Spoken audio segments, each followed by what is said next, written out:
ರಾತ್ರಿ ಮಲಗುವ ಮುನ್ನ ಗರ್ಭಿಣಿಗೆ ಈ ಅಭ್ಯಾಸವಿದ್ದರೆ ಕೇವಲ ಗರ್ಭಿಣಿಗೆಷ್ಟೇ ಅಲ್ಲ, ಮಗುವಿನ ಆರೋಗ್ಯಕ್ಕೂ ಒಳ್ಳೆಯದು.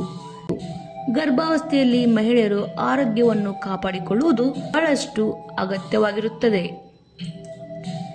ರಾತ್ರಿ ಮಲಗುವ ಮೊದಲು ಗರ್ಭಿಣಿ ತಮ್ಮ ದಿನಚರಣೆಗಳಲ್ಲಿ ಏನೆಲ್ಲ ಅಳವಡಿಸಿಕೊಂಡರೆ ಉತ್ತಮ ಎಂಬುದನ್ನು ಇಲ್ಲಿ ನೋಡೋಣ.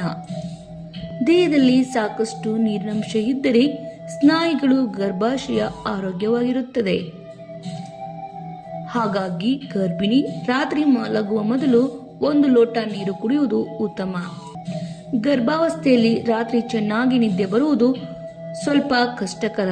ಅದಕ್ಕಾಗಿ ಹೀಗೆ ಮಾಡಿ: ದೀರ್ಘ ಉಸಿರಾಟದ ವ್ಯಾಯಾಮ, ಧ್ಯಾನ, ಯೋಗದಂತ ಚಟುವಟಿಕೆಗಳಲ್ಲಿ ತೊಡಗಿಸಿಕೊಳ್ಳಿ. ದೇಹದ ವಿಶ್ರಾಂತಿಗೆ ನಿಮ್ಮವರ ಬಳಿ ತಲೆ ಮಸಾಜ್, ಕೈಕಾಲುಗಳ ಮಸಾಜ್ ಮಾಡಿಸಿಕೊಳ್ಳಿ. ಆರಾಮದಾಯಕವಾದ ನಿದ್ರೆಯ ಜೊತೆಗೆ ಮಗುವಿನ ಕ್ಷೇಮಕ್ಕಾಗಿ ನಿದ್ರೆ ಮಾಡುವ ಭಂಗಿ ಕೂಡ ತುಂಬಾ ಮುಖ್ಯವಾಗಿರುತ್ತದೆ. ಬೆನ್ನು, ಸೊಂಟದ ಮೇಲಿನ ಒತ್ತಡ ಕಡಿಮೆ ಮಾಡಲು ನಿಮ್ಮ ಮೊಣಕಾಲುಗಳ ನಡುವೆ ದಿಂಬು ಇರಿಸಿಕೊಂಡು ಮಲಗಿ.